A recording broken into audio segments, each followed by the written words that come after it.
Dear students, as in my last virtual session, we have learned about the learning experiences given by that was given by the teacher. How best he is going to creating the learning ecosystem in the traditional as well as in the non-traditional way. Traditional way usually happens in the four walls of the classrooms.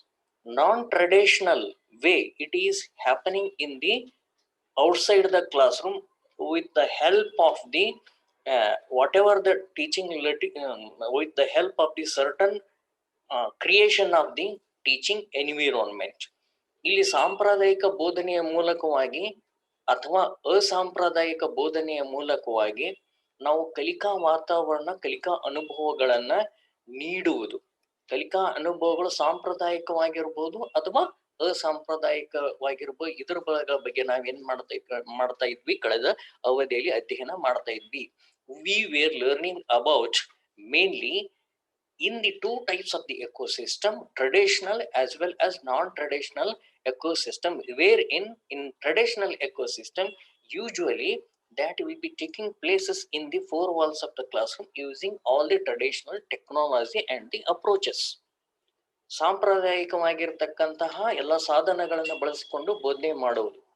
ಇನ್ನೊಂದು ನಾನ್ traditional ಅಂದ್ರೆ ಸಾಮಾನ್ಯವಾಗಿ ಅದು ವರ್ಗ ಕೋಣೆಯ ಮಿತಿಯನ್ನು ದಾಟಿ ಹೊರಗಡೆ ಹೋಗಿ ಏನ್ ಮಾಡ್ಬೇಕಾಗ್ತೈತಿ, ಪಾಠವನ್ನ ಮಾಡ್ಬೇಕಾಗ್ತೈತಿ. ಉದಾಹರಣೆಗೆ ಯಾವ್ದಾದ್ರು ಶೈಕ್ಷಣಿಕ ಸ್ಥಳಗಳಿಗೆ ಭೇಟಿ ಕೊಡ್ತಕ್ಕಂಥದ್ದು, ಮ್ಯೂಸಿಯಂಗೆ ಭೇಟಿ ಕೊಡ್ತಕ್ಕಂಥದ್ದು, ಯಾವ್ದಾದ್ರು ಒಂದು ಸ್ಥಳಕ್ಕೆ ಭೇಟಿ ಕೊಡ್ತಕ್ಕಂಥದ್ದು, ಐತಿಹಾಸಿಕ ಸ್ಥಳ ಇರ್ಬೋದು, ಶೈಕ್ಷಣಿಕ ಸ್ಥಳ ಇರ್ಬೋದು, ಅಥವಾ ಭಾಷಾ ವಿಷಯಕ್ಕೆ ಸಂಬಂಧಪಟ್ಟಂತ ಸ್ಥಳ ಇರ್ಬೋದು. It might be anything else.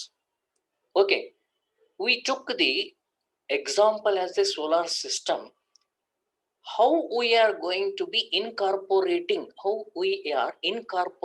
learning experiences to teach or to gain, to satisfy the change in the behavior among the students. How we want to bring the learning behavior among the students. We were learning about that one in the last virtual period. To satisfy it, I brought the example of the video in the classroom. The teacher present the video. Wherever necessity arises, he will interfere amidst in the classroom. He will pause the video and he will apply the interactions, pose these questions to the students, and lately after all these interactions he will go for the explanation. This is the strategy that we adopted in the classroom. Okay, so this is the thing. Here the involvement of the student is also to the maximum extent. In all the cases, interaction is playing important role. And then the next thing is teacher next uses the chart. Okay, next write down here. In the next stage, teacher uses the chart belongs to the solar system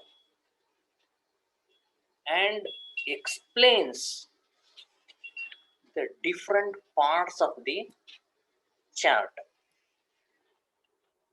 ಮುಂದಿನ ಹಂತದಲ್ಲಿ ಶಿಕ್ಷಕರು chart ಅನ್ನು ಬಳಸಿ solar system ಅಂದ್ರೆ ಸೌರವ್ಯೂಹದ ಚಿತ್ರಪಟವನ್ನ ಬಳಸಿ ಅದರಲ್ಲಿರುವ ಭಾಗಗಳ ಬಗ್ಗೆ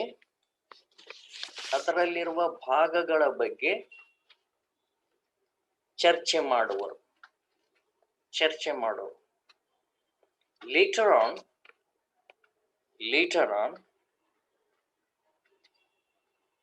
ask the students to come and show the particular parts. Some students to come and show the particular parts. ತದನಂತರದಲ್ಲಿ ಕೆಲವು ವಿದ್ಯಾರ್ಥಿಗಳಿಗೆ ಚಿತ್ರಪಟದಲ್ಲಿರುವ ಅಂಶಗಳನ್ನು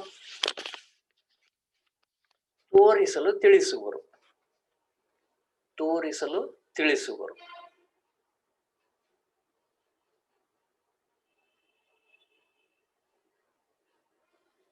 ಇನ್ನು ಮೂರನೇ ಹಂತದಲ್ಲಿ, in the third stage, teacher will use the blackboard to draw the neat diagram and label the parts of the solar system. ಮುಂದಿನ ಹಂತದಲ್ಲಿ ಅಥವಾ ಮೂರನೇ ಹಂತದಲ್ಲಿ ಶಿಕ್ಷಕರು ಕಪ್ಪು ಹಲಗೆಯ ಮೇಲೆ ಅಂದವಾದ ಚಿತ್ರವನ್ನು ರಚಿಸಿ ಅದರ ಭಾಗಗಳನ್ನು ಹೆಸರಿಸುವರು.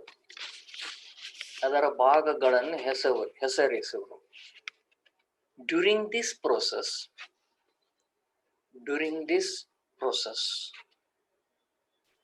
according to the approximate scales,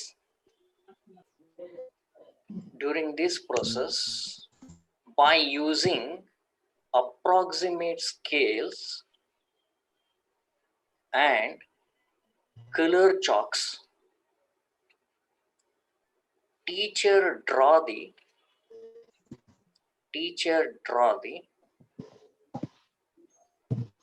attractive diagram.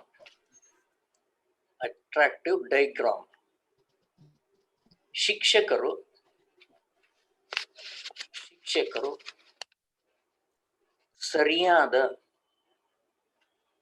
ಸರಿಯಾದ ಅಂಕಿ ಅಂಶ ಅಥವಾ ಸ್ಕೇಲ್ ಮತ್ತು ಬಣ್ಣದ ಬಳಪ ಬಳಸಿ ಸುಂದರವಾದ ಸೌರವ್ಯೂಹ ಚಿತ್ರವನ್ನು ರಚನೆ ಮಾಡುವರು.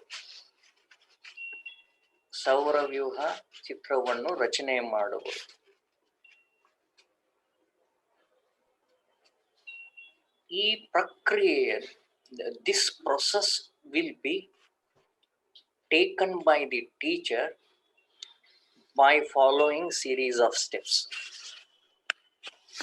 This drawing process will be taken by the teacher by following the certain series of steps.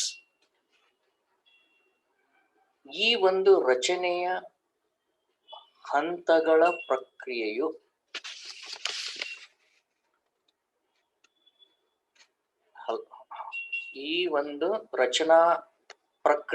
ಹಲವಾರು ಹಂತಗಳನ್ನು ಸರಣೀಕೃತವಾಗಿ ಒಳಗೊಂಡಿದೆ. ಈ ರಚನೆಯ ಅಥವಾ ಈ ಚಿತ್ರ ರಚಿಸುವ ಪ್ರಕ್ರಿಯೆಯು ಹಲವಾರು ಸರಣೀಕೃತ ಹಂತಗಳನ್ನು ಒಳಗೊಂಡಿದೆ.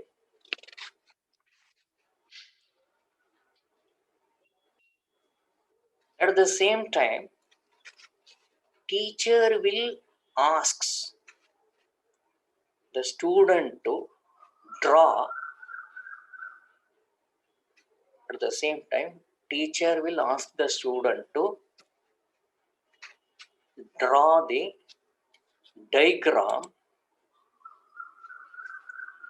in their notebooks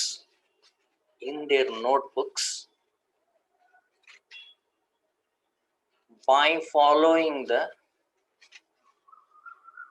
steps one after the other.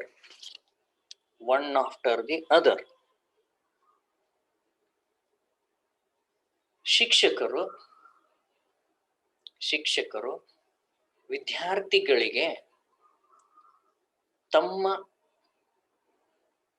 ತಮ್ಮ ನೋಟ್ ಪುಸ್ತಕಗಳಲ್ಲಿ ಹಂತ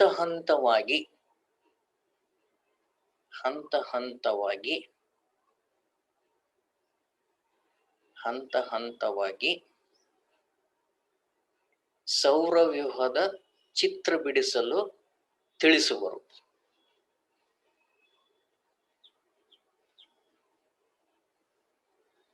Here teacher moves towards the students guide the students, guide the students, instruct the students, and supervise the students about their activities, about their activities. ಈ ಸಂದರ್ಭದಲ್ಲಿ ಶಿಕ್ಷಕರು ವಿದ್ಯಾರ್ಥಿಗಳ ಹತ್ತಿರ ಚಲಿಸಿ ಅಥವಾ ವಿದ್ಯಾರ್ಥಿಗಳ ಹತ್ತಿರ ಹೋಗಿ ಅವರ ಸಂದೇಹಗಳನ್ನು ಸೂಚನೆಯ ಸಂದೇಹಗಳನ್ನು ಅವರ ಸಂದೇಹಗಳಿಗೆ ಸೂಚನೆಗಳ ಮೂಲಕ ಪರಿಹಾರ ನೀಡುವರು, ಪರಿಹಾರ ನೀಡುವರು, ಚರ್ಚಿಸುವರು ಮತ್ತು ಮೇಲ್ವಿಚಾರಣೆ ನಡೆಸುವರು, ಮತ್ತು ಮೇಲ್ವಿಚಾರಣೆ ನಡೆಸುವರು.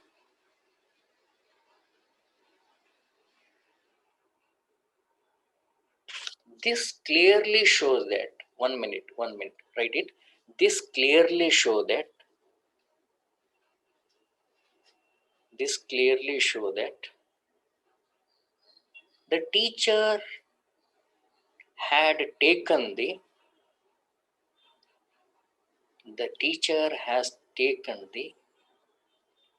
various type of the activities,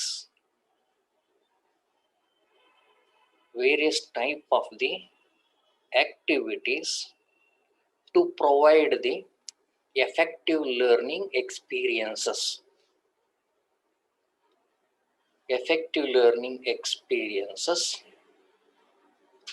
to create the learning.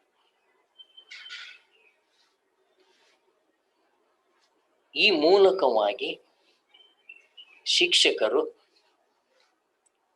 ಹಲವಾರು ಚಟುವಟಿಕೆಗಳ ಮೂಲಕ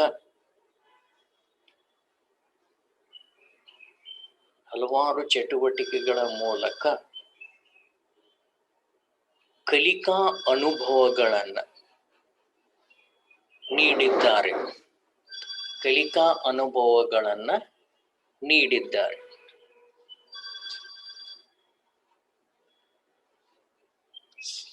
ಸೊ ಈ ವೈವಿಧ್ಯಮಯ ಕಲಿಕಾ ಅನುಭವಗಳು ವಿದ್ಯಾರ್ಥಿಗಳಲ್ಲಿ ಕಲಿಕೆಯನ್ನು ಉಂಟು ಮಾಡಿವೆ. These many diversified activities effectively brought the learning changes. Diversified learning experiences brought the learning changes among the students. Okay, so ಇದಿಷ್ಟು ಒಂದು ಸೌರವ್ಯೂಹವನ್ನ ಬೋಧನೆ ಮಾಡತಕ್ಕಂತಕ್ಕೆ ಸಂಬಂಧಪಟ್ಟಂತೆ ನಾವು ಅನುಭವಗಳನ್ನ ಈ ಸಂದರ್ಭದಲ್ಲಿ ವಿದ್ಯಾರ್ಥಿಗಳಿಗೆ ಕೊಟ್ಟಿದ್ದೀವಿ. ಓಕೆ, ಸೊ ನಾನು ನಿಮಗೆ ಏನ್ ಕೇಳ್ತಾ ಇದ್ದೀನಿ ಅಂದ್ರೆ, ಈಗ I will get back to the gallery now. Here ಗ್ಯಾಲರಿಗೆ ಬರ್ತಾ ಹೋಗ್ತೀನಿ. Let us go for the discussion. You please open up your video right now for the discussion. ನೀವೀಗ ವಿಡಿಯೋವನ್ನ ಓಪನ್ ಮಾಡೋಣ, so that will come to know what exactly happened with the learning activities. Manjula, Shilpa, Asha, Umadevi, Kavitha, Shaila, Sridevi, Nirmala, Sudha, Lakshmi, Anand, Lakshmi ಒಪ್ಪಿನ್, Rajeshwari, please open your ವಿಡಿಯೋಗಳನ್ನ open ಮಾಡಿ ನೋಡೋಣ. Okay, ಅವರು ಹೋಗ್ಬಿಟ್ಟ ನೋಡ, ಗೌರಿಪುರ ಪತ್ತನ ಇಲ್ಲವ, ಹೌದಾ? ಜಗ ಖಾಲಿ ಮಾಡಿಬಿಡ್ತಾರ ಅವರು, ಸಾಕ್ ಬಿಡು ಇಷ್ಟ ಅಂತ ಹೇಳಿ. ಹೆಚ್ಚು ಕಡಿಮೆ ಮಾತಾಡಿದ್ರೆ ಏನ್ ಮಾಡ್ಬಿಡ್ತಾರ, ಸರ್ ನೆಟ್ವರ್ಕ್ ಪ್ರಾಬ್ಲಮ್ ರೀ ಅಂತ ಹೇಳ್ಬಿಡ್ತಾರ ಅವ್ರು. ಆರಾಮ್ ಹೇಳ್ಬಿಡ್ತಾರ, ಏನು ತೊಂದರೆ ಇಲ್ಲ. ಓಕೆ, ಎಷ್ಟು ಮೀನಿಂಗ್ಫುಲ್ ಇದೆ ನೋಡಿ ಇಲ್ಲೆಲ್ಲ ನೀವೆಲ್ಲ. So how best meaningful the learning experiences that we have provided here. Ananda ಒಬ್ಬ ಪುಣ್ಯಾತ್ಮ ಅದನ. ಆನಂದ ಒಂದು ಮಾಡಂದ್ರೆ ಇನ್ನೊಂದು ಮಾಡ್ತಾರ ಹೋಗಿ. ಗಣೇಶನ್ ಮಾಡಂದ್ರ ಅವ ಗಣೇಶನ ಅಪ್ಪ ಶಿವಪ್ಪನ ಮಾಡ್ತಾನ ಅವನು. If you ask to prepare the idol of the Ganesha, he will prepare his father, God Shiva, Lord Shiva. Okay, no problem. ನಾನೀಗ ಬರ್ತಾ ಇದ್ದೀನಿ ನಿಮ್ಗೆ. ಏನ್ ಬರ್ತಾ ಇದ್ದೀನಿ ಅಂದ್ರೆ, ಕೆಲವೊಂದು ಉದ್ದೇಶಗಳನ್ನು ನಾವು ಬರ್ದಿಲ್ಲ. ಆದ್ರೂ ಕೂಡ ಈ ಒಂದು ಕಲಿಕಾ ಅನುಭವಗಳ ಮೂಲಕವಾಗಿ ಅವುಗಳನ್ನ ವಿದ್ಯಾರ್ಥಿಗಳು ಸಾಧಿಸುವಂತೆ ಮಾಡಿದೀವಿ through these learning experiences. Though we have not written some of the objectives in the learning activities earlier in the lesson plan or in the earlier what we stated, but even though the student has achieved the sum of the learning objectives, tell me now which are the learning activities and how he occurred and come out with these learning outcomes. ಕೆಲವೊಂದು ಕಲಿಕಾ ಉದ್ದೇಶಗಳಲ್ಲಿ ಕಲಿಕಾ ಅನುಭವಗಳನ್ನ ವಿದ್ಯಾರ್ಥಿಗೆ ನಾವು ಉದ್ದೇಶಗಳಲ್ಲಿ ನಿರೂಪಣೆ ಮಾಡಿಲ್ಲ, ಆದ್ರೂ ಕೂಡ ಕೆಲವೊಂದು ಲರ್ನಿಂಗ್ ಔಟ್ಕಮ್ ಅನ್ನ ವಿದ್ಯಾರ್ಥಿ ಇಲ್ಲಿ ಗಳಿಸಿದ್ದಾನೆ. Shaila, tell me now which are the learning outcomes that the student achieved here now and why he achieved, ಮತ್ತೆ ಯಾಕೆ ಅವನು ಗಳಿಸಿದ್ದಾನೆ, what are the reasons behind it to achieve a particular type of the learning objectives, for what reason? Shaila Patil, please activate your video.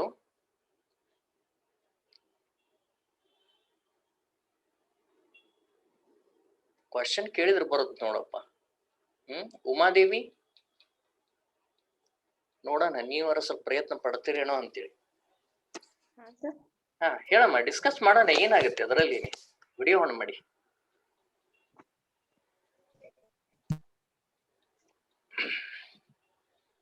ನಾನೀಗ ಕೇಳ್ತಾ ಇದ್ದೀನಿ ಅಂದ್ರೆ ಉದ್ದೇಶಗಳನ್ನ ಬರ್ದಿದ್ದೆ ನಾವು ಕೆಲವೊಂದು, ಹೌದಾ? ಈಗ ಅನುಭವಗಳನ್ನು ಕೊಟ್ಟಿದೀವಿ ಅವ್ರಿಗೆ, ಅವು ಈಡೇರಿವೆ. ಈಗ ಮೊದಲು ಒಂದ್ ಸ್ವಲ್ಪ ಉದ್ದೇಶಗಳು ಬರ್ದಿದ್ವಿ, ಒಂದ್ 2-3 ಬರ್ದಿದ್ವಿ, ಅವುಗಳು ಈಡೇರಿವೆ. Are they achieved right now here, realised right now through this whatever activities given and initiated and actually done by the teacher in this learning environment? ಒಂದಿಷ್ಟು ಈಡೇರವ್ ಸರ್. ಬರ್ದದ್ದು ಎಷ್ಟು ಇದಾವೆ? ನಮ್ಗೆ 2 ಬರ್ದಿದ್ವಿ ನಾವು. ಒಂದು ನಾಲೆಜು, ಒಂದೆರಡು ಸ್ಕಿಲ್ ಬರ್ದಿರ್ಬೋದು, ಅಥವಾ ಒಂದ್ ನಾಲೆಜು, ಒಂದ್ ಅಂಡರ್ಸ್ಟ್ಯಾಂಡಿಂಗ್ ಬರ್ದಿರ್ಬೋದು. ಅಚೀವ್ ಆಗಿದೆಯಾ?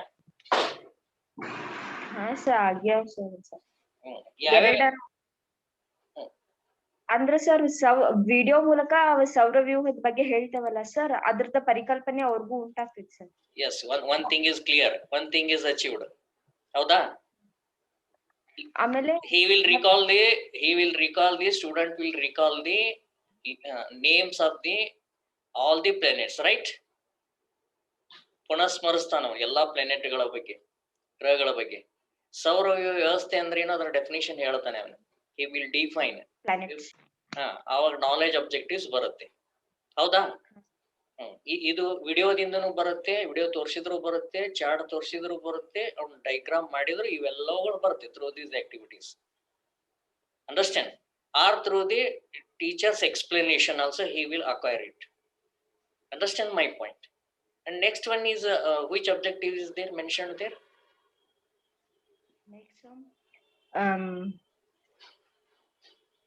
ಅಂಡರ್ಸ್ಟ್ಯಾಂಡಿಂಗ್ ಒಳಗ ವಿದ್ಯಾರ್ಥಿಗಳು ಗುರು ಅಂದ್ರ ಡಿಫ್ರೆನ್ಸ್ ಹೇಳ್ಬೋದು, ಹೌದಾ? ಶನಿ ಗ್ರಹ ಮತ್ತು ಗುರು ಗ್ರಹಗಳ ನಡುವೆ ನೀವು ವಿವರಣೆ ಕೊಟ್ಟಿರ್ತೀರಿ ಪ್ರತಿಯೊಂದು ಅದ್ರ ಬಗ್ಗೆ. ಅದಕ್ಕಿಂತ ಮುಂಚೆ, before that, teacher will explain about the solar system to enable the student to explain about the solar system. ವಿದ್ಯಾರ್ಥಿಗಳು ಸೌರವ್ಯೂಹ ವ್ಯವಸ್ಥೆಯ ಬಗ್ಗೆ ವಿವರಣೆ ನೀಡಲು ಸಮರ್ಥರಾಗೋರು. ವಿವರಣೆ ಮಾಡಕ್ ಆಗತ್ತಾ ಎಲ್ಲಾ ವಿದ್ಯಾರ್ಥಿಗಳಿಗೆ? ಇಷ್ಟೆಲ್ಲ ನಾವು ಆಕ್ಟಿವಿಟಿ ಕೈಗೊಂಡಿವಿ. ಎಲ್ಲಾರ್ಗು ಆಗುದಿಲ್ಲ ಸರ್, ಕೆಲವೊಂದಷ್ಟು. ಯಾಕಾಗಲ್ಲ? ಅವ್ರದ ಥಿಂಕಿಂಗ್ ಪವರ್ ಮತ್ತೆ ಅದೇ ಇರ್ಲಿ. ನಿಮ್ಮ ಉದ್ದೇಶ ಏನಿರುತ್ತೆ? ಅವ್ರಗ ಎಲ್ಲ ಅರ್ಥ ಆಗ್ಬೇಕು. ಅದು ಏನೇ ಇರ್ಲಿ, ಈಗ ಇಷ್ಟೆಲ್ಲ ಆಕ್ಟಿವಿಟೀಸ್ ತಗೋತಾ ಇದ್ದೀರಿ, ವಿಡಿಯೋದನ್ನ ತಗೋತಾ ಇದ್ದೀರಿ, ವಿವರಣೆ ಮಾಡ್ತಾ ಇದ್ದೀರಿ. ವಿವರಣೆ ಮಾಡಬಹುದಾ? ವಿದ್ಯಾರ್ಥಿಗಳು ಮಾಡಕ್ ಸಾಧ್ಯತೆ ಇದೆ? ಎರಡನೇ ಆಕ್ಟಿವಿಟಿ ತಗೋತೀರಿ, ಚಾರ್ಟ್ ತಗೋತೀರಿ, ಮತ್ತೆ ಅಲ್ಲಿನೂ ಕೂಡ ಏನ್ ಮಾಡ್ತೀರಿ, ಚರ್ಚೆ ಮಾಡ್ತೀರಿ, ವಿದ್ಯಾರ್ಥಿಗಳ ಜೊತೆಗೆ ವಿವರಣೆ ಮಾಡ್ತೀರಿ. ಅವಾಗನು ಕೂಡ ನೋಡ್ರಿ ಎಷ್ಟು ಆಕ್ಟಿವಿಟೀಸ್ ಅದ. ಒಂದ್ ಆಕ್ಟಿವಿಟಿ, ಎರಡ್ ಆಕ್ಟಿವಿಟಿ, ಇನ್ನೊಂದ್ ಆಕ್ಟಿವಿಟಿ ಯಾವ್ದು?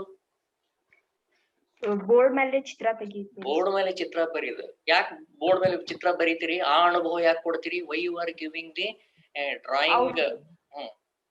ಅವ್ರಿಗೂ ಚಿತ್ರ ತೆಗಿಯಾಕದು ಪ್ರಾಕ್ಟೀಸ್ ಆಗ್ಬೇಕಾ, ಡ್ರಾಯಿಂಗ್ ಇಂದ ಕೆಪಬಿಲಿಟಿ ಬೆಳಿಬೇಕು. ಅಂದ್ರೆ ಅದನ್ನ ನೋಡ್ತಾ ಏನ್ ಮಾಡ್ತಾರೆ ಶಿಕ್ಷಕರು, ಏನ್ ಯಾವ ರೀತಿ ರಚನೆ ಮಾಡ್ಬೇಕಂತ ವಿದ್ಯಾರ್ಥಿಗಳಿಗೂ ಗೈಡ್ ಮಾಡ್ತಾ ಹೋಗ್ತಾರೆ. ವಿದ್ಯಾರ್ಥಿಗಳು ಏನ್ ಮಾಡ್ತಾ ಹೋಗ್ತಾರೆ, ಅದನ್ನ ರಚನೆ ಮಾಡ್ತಾ ಹೋಗ್ತಾರೆ. ಅಂದ್ರೆ ಯಾವ ಸ್ಕಿಲ್ ಬೆಳೀತಾ ಒಂದು ವಿದ್ಯಾರ್ಥಿಗಳಲ್ಲಿ?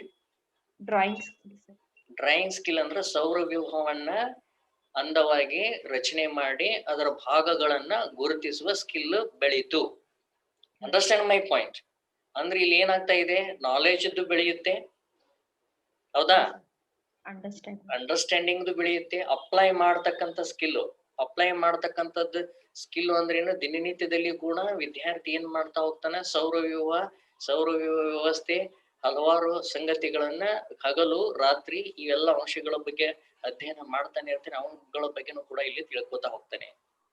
ಓಕೆ, ಚರ್ಚೆ ಮಾಡೋ ಸ್ಕಿಲ್ಗಳು ಬೆಳೀತಿದೆ, ವಿಶ್ಲೇಷಣೆ ಮಾಡೋ ಸ್ಕಿಲ್ ಬೆಳೀತಿದೆ. ನೋಡ್ರಿ, ಮೆಚ್ಚುಗೆ ವ್ಯಕ್ತಪಡಿಸ್ತಾನೆ ಅವನು. ಯಾವಾಗ ಮೆಚ್ಚುಗೆ ವ್ಯಕ್ತಪಡಿಸ್ತಾನೆ? ವಿಡಿಯೋ ನೋಡ್ತಾನೆ ಅವನು, ಹೌದಾ? ಅವುಗಳನ್ನು ಬರ್ದಿಲ್ಲ ನಾವಿಲ್ಲಿ ಉದ್ದೇಶಗಳಲ್ಲಿ, ಆದ್ರೂ ಕೂಡ ವಿದ್ಯಾರ್ಥಿಗೆ ಏನಂತೆ ಆಸಕ್ತಿ ಬೆಳೀತಿತ್ತು ಅವನಂತಲಿ. Understand my point? Some of the objectives which are not at all mentioned here, even after that student will be showing the appreciation after observing the video, after drawing their own diagram in their notebooks. ಖುಷಿ ಪಡ್ತಾನೆ ಅವನು drawing ನೋಡಿಕೆಡ್, ಹೌದಾ? Black board ನಲ್ಲಿ ನೋಡಿ ಖುಷಿ ಪಡ್ತಾ ಹೋಗ್ತಾನೆ. ಮೆಚ್ಚುಗೆ, ಮನೋವೃತ್ತಿ ಬೆಳಿತೈತಿ. ಅಂದವಾಗಿ ಶಿಸ್ತುಬದ್ಧವಾಗಿ ಅವುಗಳನ್ನ ರಚನೆ ಮಾಡುವ ಒಂದು ಮನೋವೃತ್ತಿ ಬೆಳಿತೈತಿ. ಕಲಿಬೇಕನ್ನೋದು ಮನೋವೃತ್ತಿ ಬೆಳಿತೈತಿ. Understand my point? These are not at all mentioned in our learning objectives.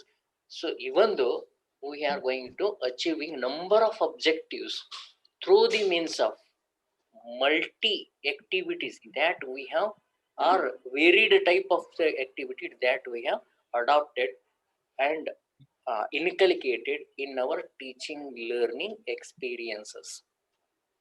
Understand my? ಕಲಿಕಾ ಅನುಭವಗಳು ಇಷ್ಟು ತೆರನಾಗಿರ್ತಕ್ಕಂಥ ಅನುಭವ ಕೊಡ್ತೀವಿ. ಮತ್ತ ಅಷ್ಟೇ ಅಲ್ಲ, ಮತ್ತೆ ಶಿಕ್ಷಕರು ಇನ್ನೊಮ್ಮೆ ಮತ್ತೇನ್ ಮಾಡ್ತಾರೆ, one step they will go ahead, ಮುಂದೆ ಹೋಗ್ತಾರೆ. ಇನ್ನೊಂದು ಸ್ಟ್ರಾಟಜಿ ಏನ್ ಯೂಸ್ ಮಾಡ್ತಾರೆ ಅವರು? Tell me now.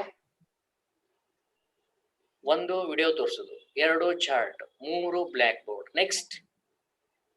Next teacher explain ಮಾಡಿದ್ದ ಇಲ್ಲ, ಇನ್ನೊಂದ್ಸತಿ ಎಕ್ಸ್ಪ್ಲೈನ್ ಅದಾಯ್ತು, ಮತ್ ಮಾಡ್ಬೋದು. ಮತ್ ಇನ್ನೊಂದು ಸ್ಟ್ರಾಟಜಿ ಯೂಸ್ ಮಾಡಿದ್ದಾರೆ ಅಲ್ಲಿ ಅವರು.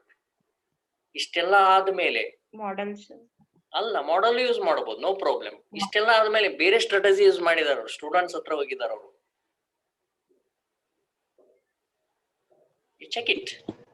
Check there whatever you have return on it. What is the reason there? ಆ ಅನುಭವ ಯಾಕೆ ಕೊಡ್ಲಿಕ್ಕೆ ಹೋದ್ರು ಅವರು?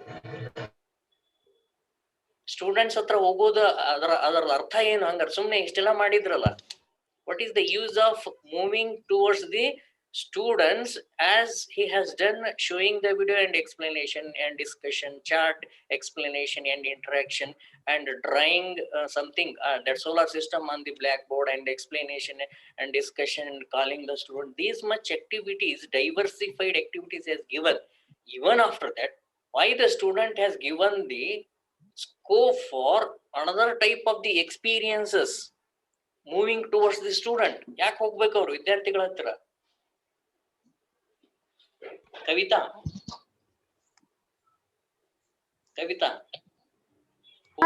Open your video. ಯಾಕೆ ಹೋಗ್ಬೇಕು ವಿದ್ಯಾರ್ಥಿಗಳ ಹತ್ತಿರ ಅಲ್ಲಿ? ಸರ್, ಸ್ಟೂಡೆಂಟ್ಸ್ ಗೆ ಎಲ್ಲ ಅರ್ಥ ಆಗಿರೋದಿಲ್ಲ ಸರ್. ಕ್ಯಾಮ್ರಾ ಆನ್ ಮಾಡಿ. ಹೇಳಮ್ಮ. ಸ್ಟೂಡೆಂಟ್ ಗಳಿಗೆ ಕೆಲವು ಸಂದರ್ಭಗಳಲ್ಲಿ ಅರ್ಥ ಆಗಿರೋದಿಲ್ಲ ಸರ್. ಅಂದ್ರೆ ಹೆದರಿಕೆ ಇರುತ್ತೆ ಸರ್ ಟೀಚರ್ಸ್ ನ ಕೇಳೋದಕ್ಕೆ.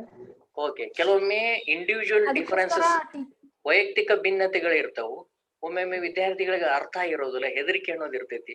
ಅವ್ರ ಹತ್ರ ಹೋದ್ರೆ ಅವ್ರು ಏನ್ ಮಾಡಿದಾರ ಅನ್ನೋದು ಮೇಲ್ವಿಚಾರಣೆ ಮಾಡಿ ತಿಳಿದುಕೊಳ್ಳಲು ಏನಾಗ್ತೈತಿ, ಸಾಧ್ಯ ಆಗ್ತೈತಿ. ನೀವೇನ್ ಮಾಡ್ಬೇಕಂತೀರಿ, ನೇರವಾಗಿ ಆ ವಿದ್ಯಾರ್ಥಿಗೆ ಹೋಗಿ ಏನ್ ಮಾಡ್ತೀರಿ, ನೀವು ತಲುಪಿಸ್ತೀರಿ. You want to give a personal attention towards the students students. to achieve your goal, to achieve your objectives for the realization. Understand my point? ಇಷ್ಟೆಲ್ಲ ಆಕ್ಟಿವಿಟಿ ಸ್ಟೂಡೆಂಟ್ ತಗೊಂಡ್ನಂದ್ರೆ ವಿದ್ಯಾರ್ಥಿ ಏನ್ ಮಾಡ್ತಾನೆ, definitely the student will achieve all the things here. So with this one, dear students, today we have learnt mainly on the learning experiences. In the learning experiences, so the teacher has used multi diversified ways to provide the different type of the learning experiences. He used the video, chart, later on drawing on the blackboard. He participated the student in all these three activities. He discussed, he made the interaction with the student, and later on asked the student to draw what he has drawn it on the blackboard about the solar system. And later on he went towards the student and observed how they are drawing the figure, cleared the doubts, supervised, made the supervision, and given the guidances and construction uh, guidances and the instruction to the student, which helped a lot.